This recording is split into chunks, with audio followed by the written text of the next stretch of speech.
Harlan Bricks caught the spittoon before it struck the girl.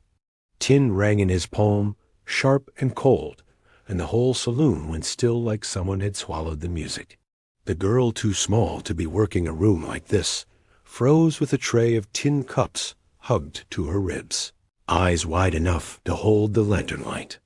Harlan set the spittoon down gentle, even as laughter tried to climb back up the men's throats. Merritt Cade leaned on the bar as if it belonged to him. Grin easy is a bad habit.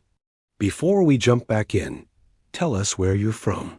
If this story moves you, please subscribe. Tomorrow, I have a special story for you. Harlan did not look at Merritt right away. He kept his gaze on the girl's hands, how they shook, how her knuckles had gone white around the tray. He could smell cheap whiskey, sweat, cigar smoke, and that sour, coppery edge of fear that always showed up in rooms where men decided other people were furniture. "Take it to the back," Harlan murmured to her. He made the words soft, the way you talk to spooked horses. "Don't run. Just walk." The girl's mouth opened, but no sound came. She looked past him, toward the bar, toward Merritt's shiny boots, and the men flanking him like shadows that had learned to spit.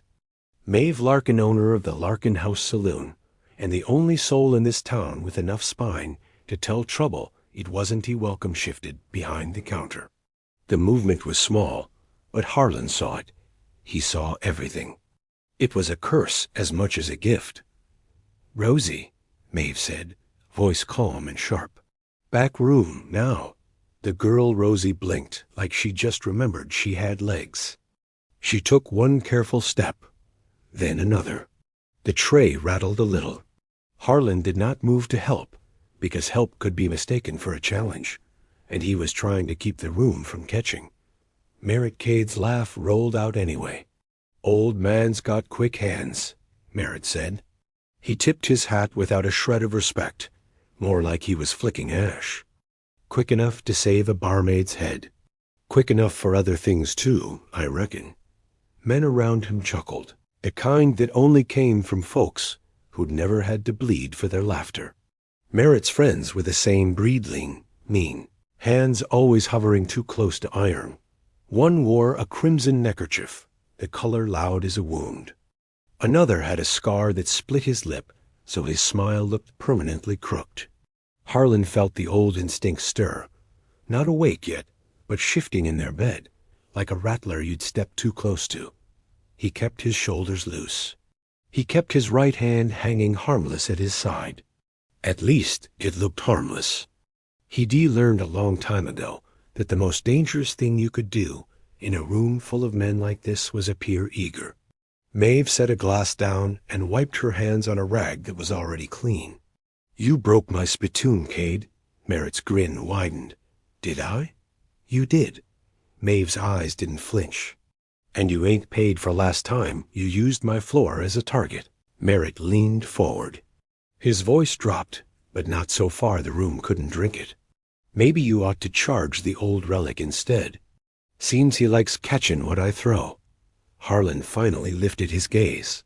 Merritt Cade was too young to carry himself like he'd already buried 100 men.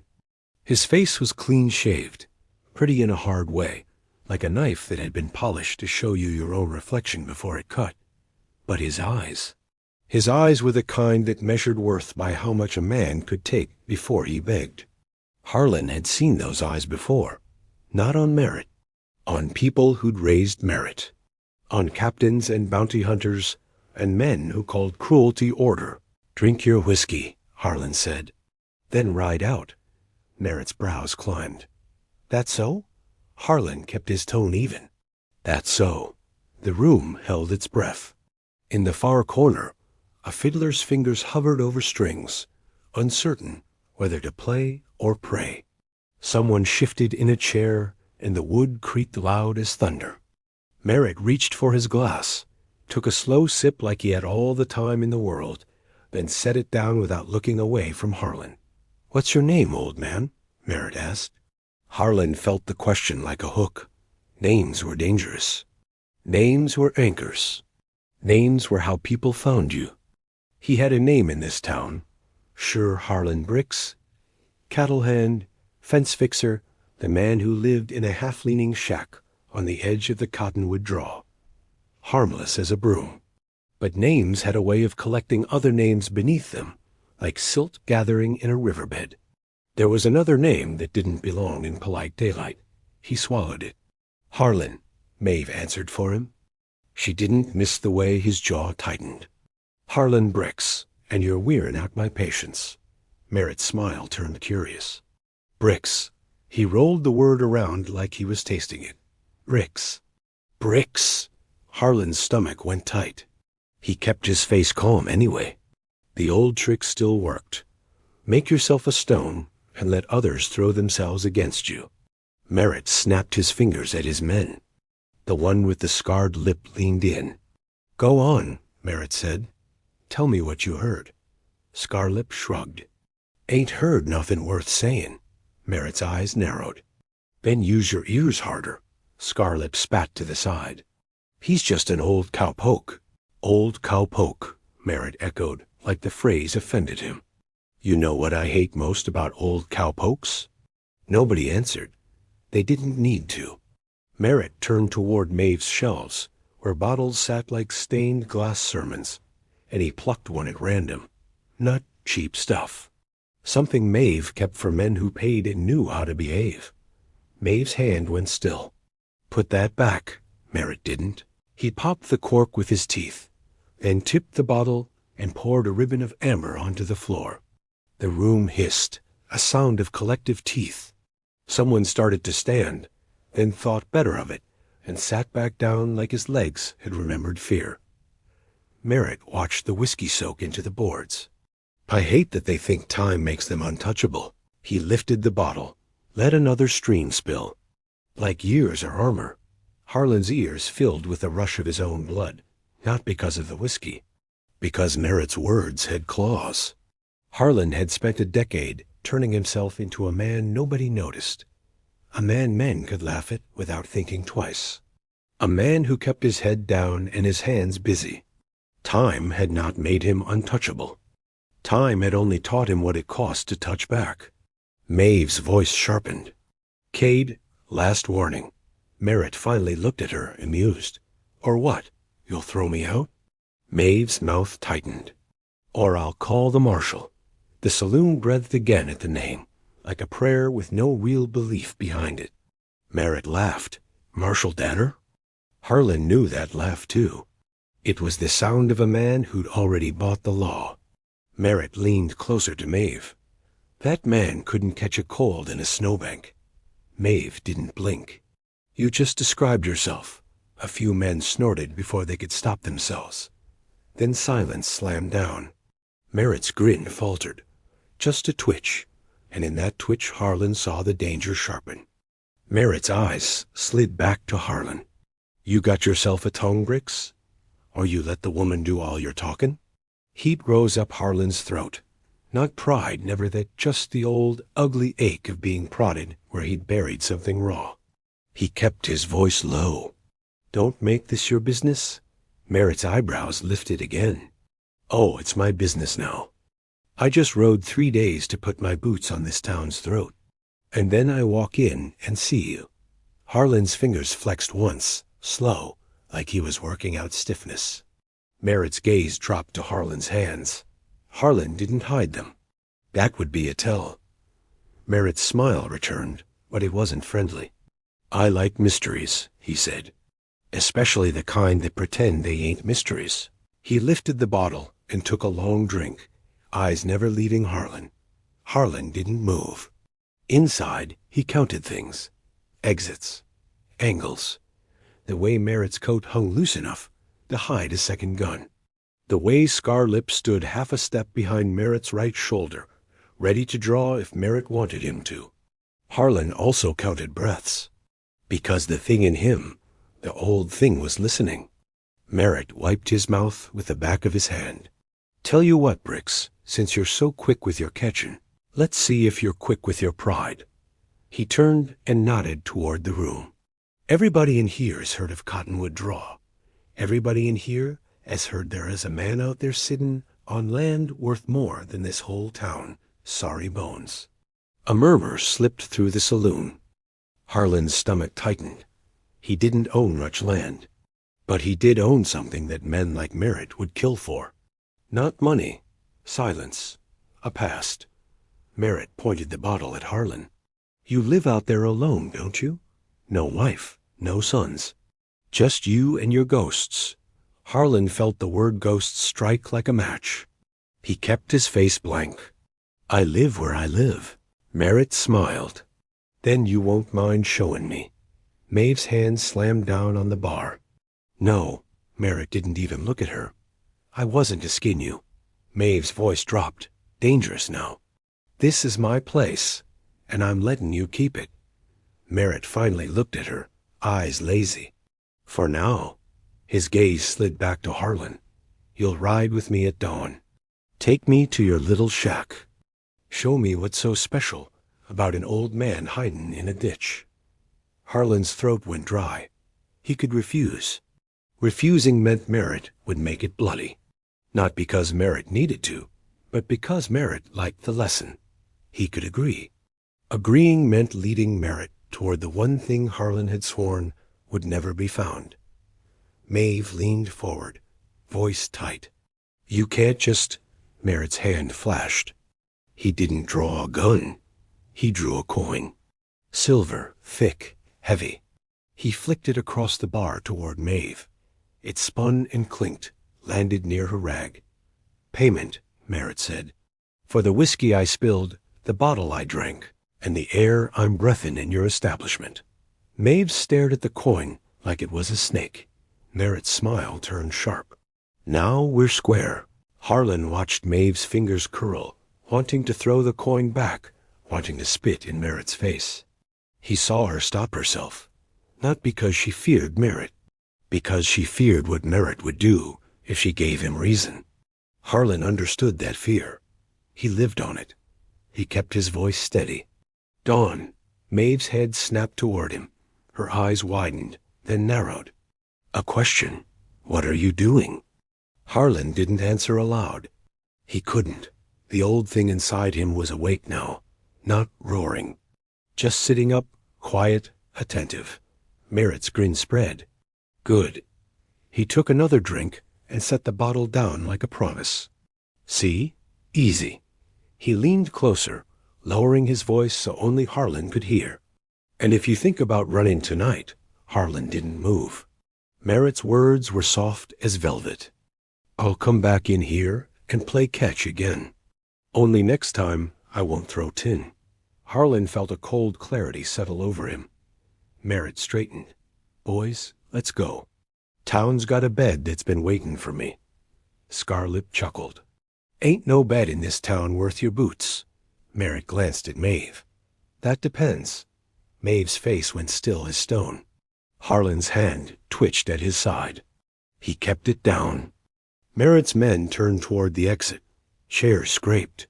The room exhaled in tiny bursts, like lungs that had been held too long. Merritt paused as he passed Harlan. He leaned in again, almost friendly. I'll be seeing you, old man. His breath smelled like whiskey and arrogance. Harlan didn't answer. Merritt walked out with his men, like he owned the ground beneath their boots. Only when they were gone did sound creep back into the saloon. The fiddler's bow moved again, slow, uncertain. Someone laughed too loud, desperate to break the spell. Maeve's eyes stayed on Harlan. She came around the bar, steps measured. When she reached him, she spoke low enough that only he could hear. What are you thinking, Harlan? He looked at her, and for a moment the mask cracked. Maeve saw it, the buried dread, the tired warning in his eyes. I'm thinking, he said, that if I don't go with him, he'll take someone else. Maeve's jaw tightened. Then let him. Let the marshal deal with him. Harlan almost laughed, but it came out like a breath. Marshal Danner won't deal with him. Marshal Danner will shake his hand. Maeve's gaze flicked toward the coin on the bar. Harlan followed her look. Silver, thick, stamped with something he couldn't see from here. Maeve leaned in and turned it with 2 fingers. Harlan's stomach dropped. Not because it was silver, because the stamp on it wasn't from any mint. It was a mark. A crude emblem burned into the metal two-crossed spurs over a black bar. He kept riding. The town thinned. Buildings gave way to open ground, fences, the dark shapes of cottonwoods along the draw. Harlan's shack sat where the land dipped, half hidden by scrub and stubborn grass. He'd chosen it that way. You couldn't see it from the road unless you knew where to look. Merritt would look. Harlan slid down from Lark and led him behind the shack to where a small corral sat, built rough but solid. He rubbed Lark's muzzle once, then tied him. Inside the shack, the air smelled of leather and smoke and iron. Harlan moved through the space with the muscle memory of a man who rebuilt himself one board at a time. A small table, a single chair, a cot with a blanket folded neat. On the wall hung a rifle. It wasn't loaded. Not because Harlan forgot. Because Harlan had been trying, every day, to live like he didn't need it. He crossed to a floorboard near the cot and knelt. His fingers found the notch he'd carved long ago. He lifted the board. Beneath it was a narrow space. A hidden belly in the wood. Harlan reached in and pulled out a wrapped bundle. The cloth was old, stained from use, tied tight. He set it on the table. His hands hesitated. This was the line. He'd been stepping around it for years. Tonight, he was about to cross. He untied the cloth. Inside lay a gun belt. The leather was dark and worn, the stitching tight as a promise. 2 holsters, one on each side, and 2 revolvers, not fancy, not jeweled, just iron, heavy, and honest. Harlan stared at them. His heart did not race. That was the part that scared him. It was calm. Like the old thing inside him had been waiting with patience. He picked up one revolver. The weight settled into his palm like it belonged. His fingers found the familiar grooves. He checked the cylinder. Empty. He set it down and opened the small tin he kept for nails and screws. He wasn't looking for nails. He lifted the false bottom. Ammo lay beneath. He took 6 rounds and loaded them slow, each click like a heartbeat. He loaded the second gun. Then he sat down at the table. He didn't strap the belt on yet. Rhett nodded. Cade asked about her, where she came from, why she's working there. Like he'd already decided she was part of the game. Harlan's jaw clenched. A child. Of course, Merritt would use a child. Rhett stepped forward another inch, voice dropping. And there's something else. Harlan waited. Rhett's eyes went wide. Cade's got a man with him. Not one of the boys you saw. An older one. Quiet. He stayed out of the saloon. Harlan's fingers flexed. Describe him, Harlan said. Rhett swallowed. Tall, lean, scar on his neck like rope burn, and his hat. It's got a black band with 2 spurs crossed on it. Harlan's chest tightened. Rope burn scar. He knew that scar. He hadn't seen it in years. But memory didn't fade. It just waited. Harlan's voice came out lower. What's his name? Rhett's brows pulled tight. I heard Cade call him Pruitt. The world went very still. Harlan felt his blood turn to iron. Pruitt. Elias Pruitt. The last time Harlan had heard that name, it had been shouted across a burning ranch while women screamed and a boy cried for his mother. Harlan's hands curled into fists. Rhett watched him, fear creeping in. You know him. Harlan didn't answer. Because if he spoke, the past would pour out. And he couldn't afford that. Rhett's voice cracked slightly. Mr. Bricks, what are you going to do? Harlan looked at him. He saw a man trying to be brave. A man who'd come out here alone to warn someone he didn't even like, because something in him still believed doing right mattered. Harlan respected that. He also knew it could get Rhett killed. Go back to town, Harlan said, and don't tell anyone you were here. Rhett's eyes widened. But Harlan's voice sharpened, just enough to cut. Go. Rhett flinched. Then he nodded, tight, and turned. He took a few steps, then stopped and looked back. Mr. Briggs? Harlan didn't move. Rhett swallowed. If Cade's after you, why didn't he just shoot you in the saloon? Harlan stared at the dark line of cottonwoods. Because Cade wanted spectacle. Because Cade wanted the town to watch. Because Cade wanted to break whatever myth had kept Harlan alive. Harlan's voice came quiet. Because he wants me to beg. Rhett's face went pale. Harlan added, softer. And because he doesn't know what he's a skin for. Rhett hesitated, then finally turned and jogged into the dark, disappearing between the trees. Harlan stood alone again. He went back inside. He stared at the gun belt. His fingers hovered over the leather. He had promised himself he'd never wear it again.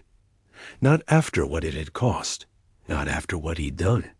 But promises were for days when cruel men didn't throw spittoons at children. Harlan lifted the belt. He strapped it around his waist. The leather settled against his hips like a familiar hand. He holstered the revolvers. He stood there, breathing. In the mirror shard nailed near the table, he saw himself. An old man with worn eyes.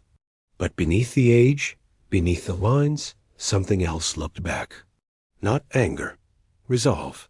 He took the rifle from the wall and checked it, loaded it, then set it back within reach. Then he sat on the edge of his cot and waited. Minutes crawled. His mind stayed sharp.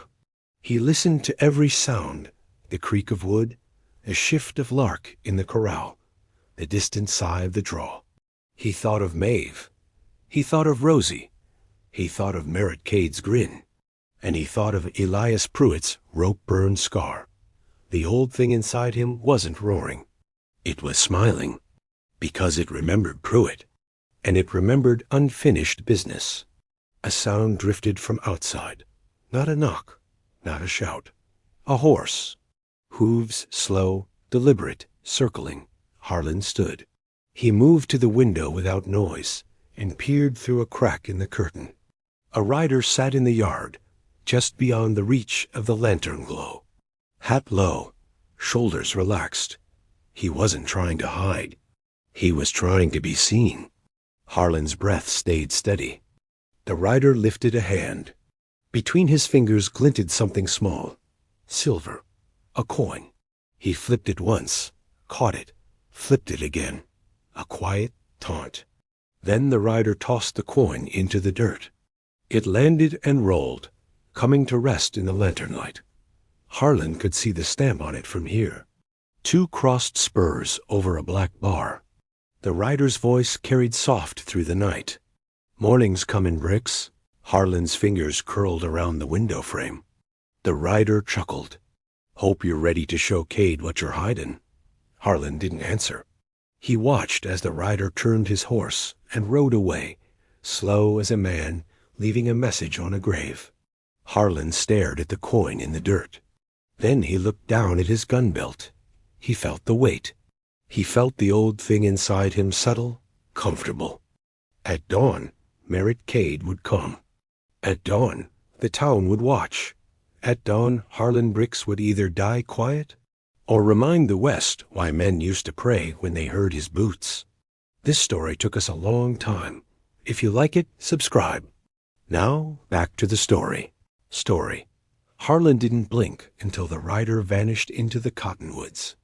The silver coin still lay in the dirt, where it had spun itself tired. He knelt, pinched it up, and turned it once in the lantern spill. 2 crossed spurs over a black bar-spur jackals. His throat tightened. He flipped it again and felt his pulse finally answer. Bricks. The word was carved deep enough to catch a fingernail. So it was real. Not a saloon tale. Not a boy with a fast mouth looking for sport.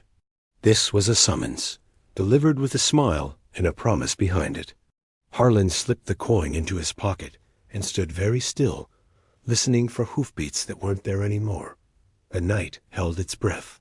So did he. Inside his shack, the oilcloth bundle waited on the table like a thing he'd sworn never to touch again. He unwrapped it anyway, slow, steady, because fear would have been easier than the calm that settled over him. 2 revolvers, a gun belt, a ledger bound in cracked leather. The book wasn't for cattle or money. It was for names. He rested his palm on the cover and felt the old, ugly weight of choices he couldn't unmake. He didn't let himself sink into it. The coin had done its job.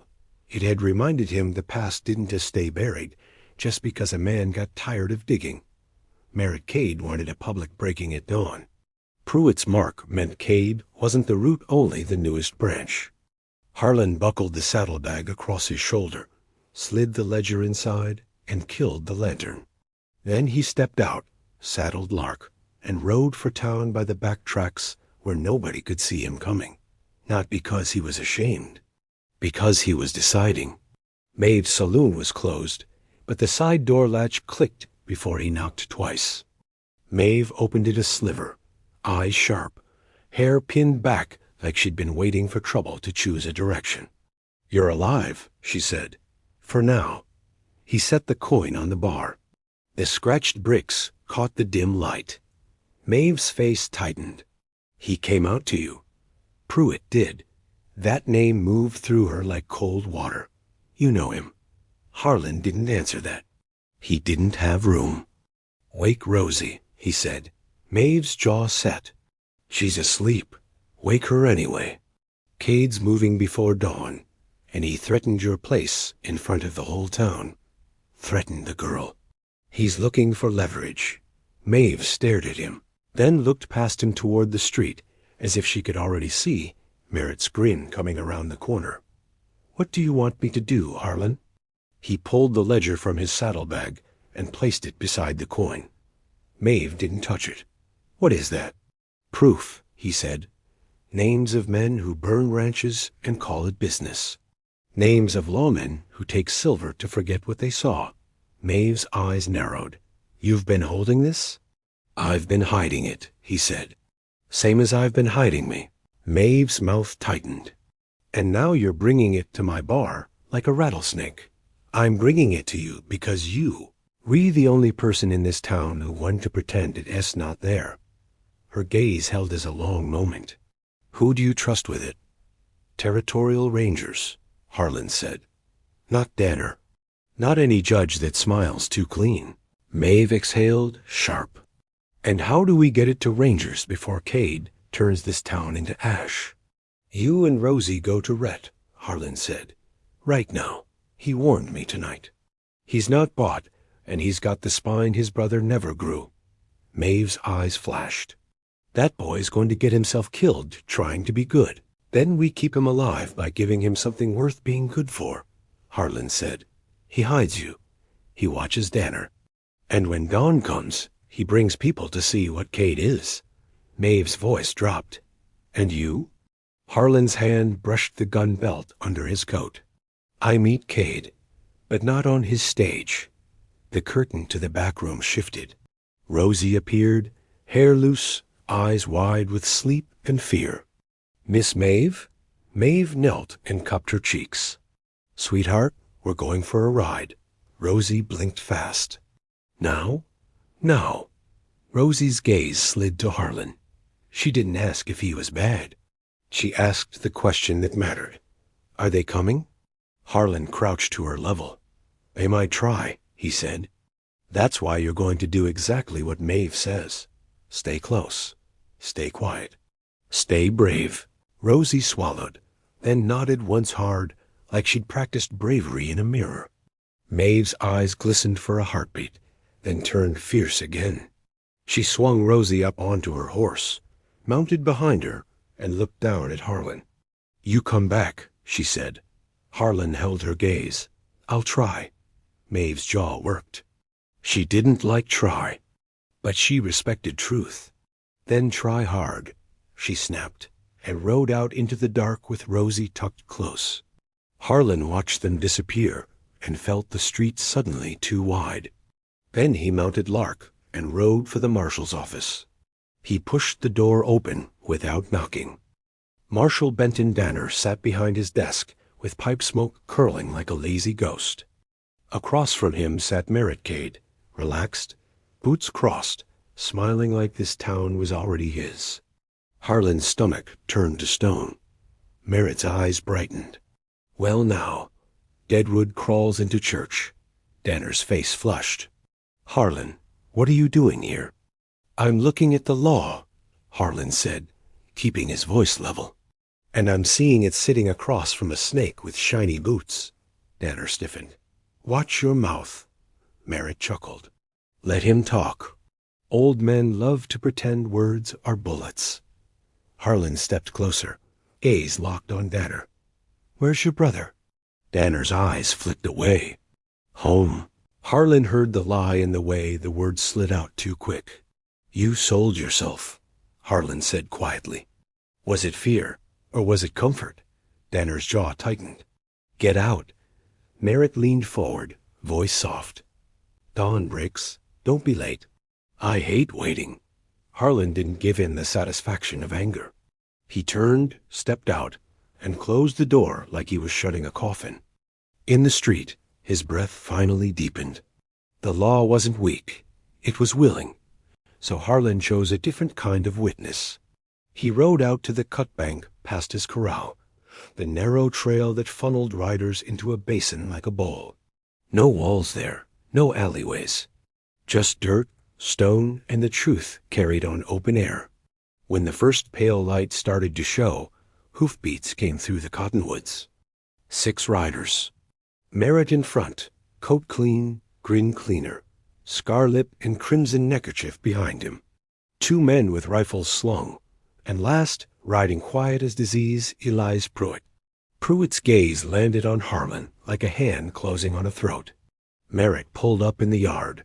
Morning, he called. You dressed up for me. Harlan kept his hands away from his guns. Follow me. Merritt's smile widened. Leading me to your little treasure. Harlan turned Lark toward the cut bank. Merritt followed, impatient.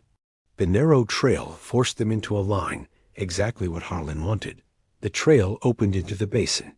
Harlan rode into the center and stopped. Merritt rode in opposite and stopped too. Above, on the rim, silhouettes gathered townsmen on foot and horseback, drawn by rumor and the ugly pull of fear. Rhett stood near the front. Maeve stood beside him. Rosie clung to Maeve's skirt. Harlan's chest tightened. He'd wanted Maeve hidden. But Maeve didn't do hidden when a child's safety was on the line. Merritt looked up and laughed. You brought company. Good. I love a crowd. Rhett's voice carried down. Leave this town, Cade. Merritt tilted his head. And who are you? Someone who still remembers what a badge is for. Rhett shot back.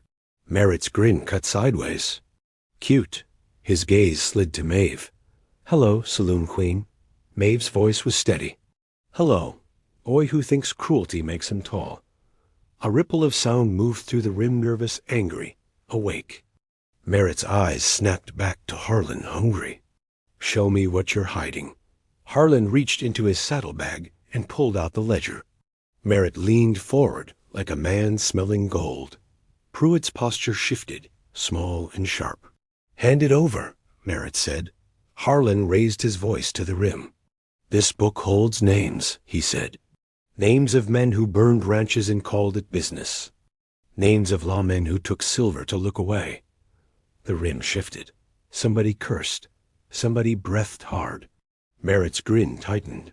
You accusing the law? I'm accusing the bot, Harlan said.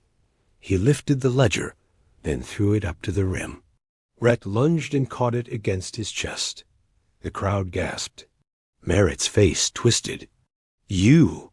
Harlan drew and fired once into the dirt in front of Merritt's horse. The horse reared, screaming. Merritt swore, yanked reins, fought to stay seated. It wasn't a kill. It was a message. Back off, Harlan said. Scarlip reached for his revolver. Harlan fired fast, precise, knocking the gun out of his hand. Crimson Neckerchief lifted his rifle. Harlan kept his eyes on the rifles, not the mouths. He moved one step at a time, placing himself between the line of fire and the rim, because if someone died up there, The town would turn into a mob down here, and Pruitt would win without lifting a finger. Merrick roared and lunged for his fallen revolver. Harlan stepped in and pressed his barrel to Merritt's sternum. "Don't." Merritt froze, eyes wild. "Do it," he hissed. "Prove Pruitt right." Harlan's finger tightened, then eased. "You're not worth my soul," Harlan said. Merritt's lips curled. "You think you have one?" "I'm trying," Harlan said. Pruitt laughed softly, hoarse. "Hear that?" Still pretending. He slid off his horse and stepped closer, knife flashing into his hand like it belonged there. He lunged. Harlan shoved Merritt aside and met Pruitt head-on. The knife came for his ribs. Harlan caught the wrist, twisted, and the blade fell. Pruitt's eyes glittered. "There you are," he whispered. "The gun." Harlan's jaw clenched. "No," he said. "The man?" He drove Pruitt into the dirt and stood over him, revolver aimed. Pruitt smiled up at him, hate in his teeth. "Do it." Harlan didn't shoot. He lifted his voice instead. "Rhett read." Rhett's hands shook as he opened the ledger. His voice cracked, but it carried. Elias Pruitt. Merritt Cade, Marshall Benton Danner. The rim erupted. Betrayal hit people harder than fear. Harlan raised his voice over the noise. "Bind them." Men slid down with rope. Not heroes, shopkeepers, ranch hands, father's ordinary people who'd finally decided they were tired of being quiet. The moment rope touched Merritt's wrists, the crowd's anger surged hotter. A man with a split lip from Cade's jokes stepped forward with a rock in his hand. Another picked up a broken bottle from the dirt. Harlan lifted his revolver, not at the townsman, but high, a warning without a threat. "No," he said, voice flat and cutting. "Not like this." A shout came from above. "He deserves it." Harlan's gaze swept the rim. "He deserves a cell," he said. "He deserves a judge who isn't in his pocket. If you kill him here, you hand Pruitt a story he can use forever." Pruitt laughed from the dirt. "Hear him?" he rasped. Still trying to teach, Maeve turned and faced the rim, her voice like a whip. "You want blood?" she snapped. "Then go bleed for the fire in the livery. Don't spill it on your own hands and call it justice." That stopped them, not because Maeve was gentle, but because she was right, and right hits harder than rage when people are tired. Merritt fought, snarling. Maeve stepped into the basin and stared him down like she'd been waiting her whole life to tell a bully no. "Rope holds you long enough for the world to see you," she said. "That's enough." Hoofbeats tore down the trail. Rhett returned with Marshall Danner hauled behind him, wrists bound, face pale. Rhett yanked him into the dirt at the basin's edge. Danner sobbed. "I didn't have a choice."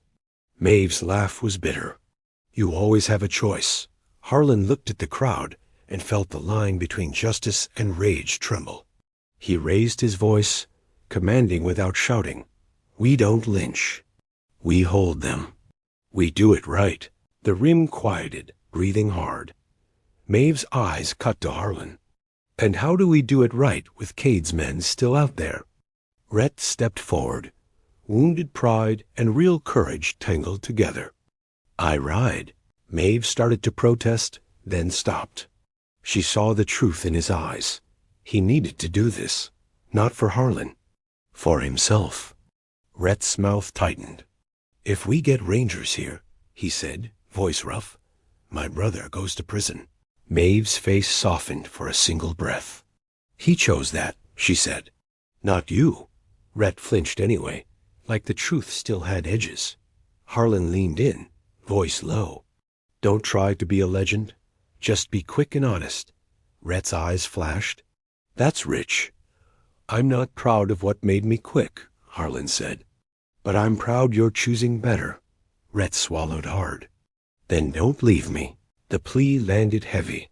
Harlan nodded once. "I won't unless I have to." Two riders. Faster. Maeve tightened her grip on Rosie's hand. Rosie looked up, lips trembling. "Come back." Harlan crouched, ribs tight and met her gaze. "I'm going to try," he said. "You keep being brave." Rosie nodded, fierce. Harlan and Rhett mounted and rode, shoulder to shoulder as the town shrank behind them. After a mile, Rhett finally spoke. "Deadwood. That what they called you?" "A name doesn't matter," Harlan said. "It does," Rhett snapped. "All my life you were just Harlan Bricks." Then Cade said it like a story. "Stories let dangerous men sleep," Harlan said. "Truth is how they stop." Rhett's breath caught.